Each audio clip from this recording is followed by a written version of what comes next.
ज़्यादातर ना बनता नहीं है ट्रिपल टॉप, वो ज़्यादा केसेस में आपका या तो कर्व बन जाता है, या फिर आपका इन्वर्टेड हेड एंड शोल्डर या हेड एंड शोल्डर ऐसा कुछ बन जाता है। तो चलो मैं आपको फिर भी ट्रिपल टॉप का एग्जांपल दे देता हूँ।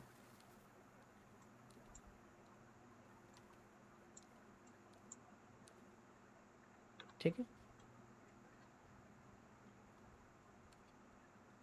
ट्रिपल टॉप को मैं पिरामिड स्कैल्पिंग भी कहता हूँ। अगर आप देखोगे मेरी पुरानी वीडियोस, उसमें मैंने पिरामिड स्कैल्पिंग के बारे में भी डिस्कस किया हुआ है, किस तरीके से काम करती है। क्या हो गया इसको,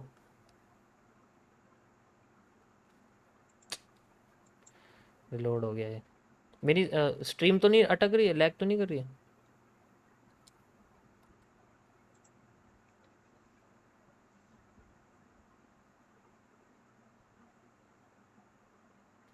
कहाँ चला गया ट्रिपल टॉप? गायब ही हो गया लगता है। ठीक है, दोबारा लिखना पड़ेगा मुझे, वो गायब हो गया इंटरनेट की वजह से। ठीक है, तो मैं आपको बताने वाला हूँ ट्रिपल टॉप के बारे में, जिसको हम लोग पिरामिड भी बोलते हैं। पिरामिड स्कल्पिंग होती है एक तरह की। ठीक है, स्कल्पिंग का मतलब है आपके छोटे मूव्स लाना और बहुत बड़ी क्वांटिटी लगा के मार्केट में से ज़्यादा से ज़्यादा चीज़ें निकालना। चीज़ें तो आप समझते हो क्या होती हैं। तो पिरामिड स्कैल्पिंग में सबसे इम्पोर्टेंट है कि मार्केट में ज़्यादातर केसेस में कुछ पैटर्न्स बनते हैं, जैसे कि आपके ऐसे होते हैं जिनमें हमें हेड एंड शोल्डर देखने को मिल सकते हैं। ठीक है, जिनमें हमें स्केलन ट्रायंगल देखने को मिल सकते हैं। अभी सारी चीज़ें कनेक्ट होंगी इसके साथ।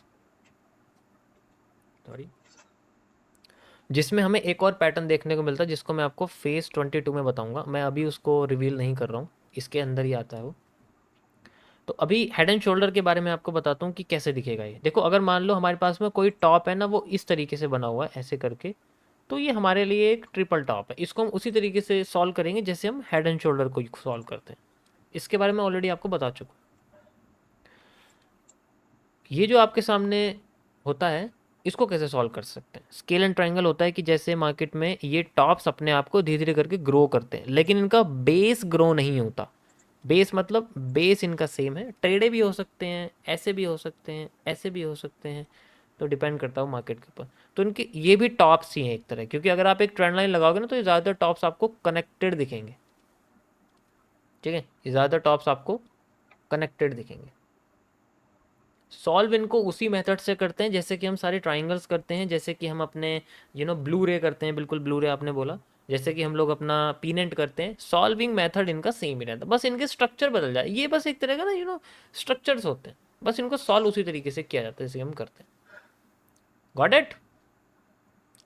Got it. सो ये दोनों हिस्से आपको समझ में आए, गैपिज्म वाला रिटेस्टिंग एरिया और ये सप्लाई वाला एरिया। 50% मैंने यूज़ करके आपको दिखाया है, ये वाला भी, और ये तो 100% ही है। ये आपके सामने वॉल्यूम बर्स्ट है, लेकिन वॉल्यूम बर्स्ट अगर मैं लगाता तो यहाँ पर ना थोड़ा घिच पिच सी हो जाती, थोड़ा सा वैसा हो जाता।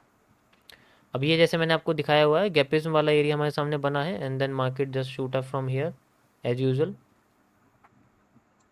अब इसमें कोई इशू नहीं है, क्योंकि मार्केट ने अपने आप को इसे पॉजिटिव एंगल दिया, and you can see market अपना आर्क पूरा करने की कोशिश करी। इसका मतलब मार्केट ऐसे नहीं जा रही, वो ऐसे जा रही है। अगर उसे जाना होता रिवर्स तो वो यहीं से हो जाती, लेकिन just because of bullish pressure market has created है।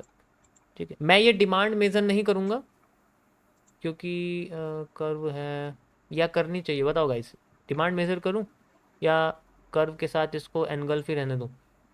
एक मेथड है जिससे हम इस डिमांड को मेजर कर सकते हैं, जिसमें हमें पता है क्या करना पड़ेगा। जिसमें हमें इस छोटे से हिस्से को एक पीनेंट के अंदर अपने आप में आइडेंटिफाई करना पड़ेगा। अगर हम इसको पीनेंट को आइडेंटिफाई करते हैं, तो हम इसके पीछे की डिमांड को आगे की डिमांड से मेज़र कर सकते हैं इस तरीके से। ठीक है, ऐसे करके, like this and move like this, ऐसे करके इसको मेज़र कर सकते हैं इस तरीके से। ठीक है, तब हम इसको ऐसे यूज, देखो इसमें ऊपर से धीरे धीरे बियरिश प्रेशर आना शुरू हो चुका है। मार्केट इंडिकेट कर रही है कि भाई मैं दोबारा से गिरने चाहती हूँ। आज बहुत सिंपल लग रहा है ना?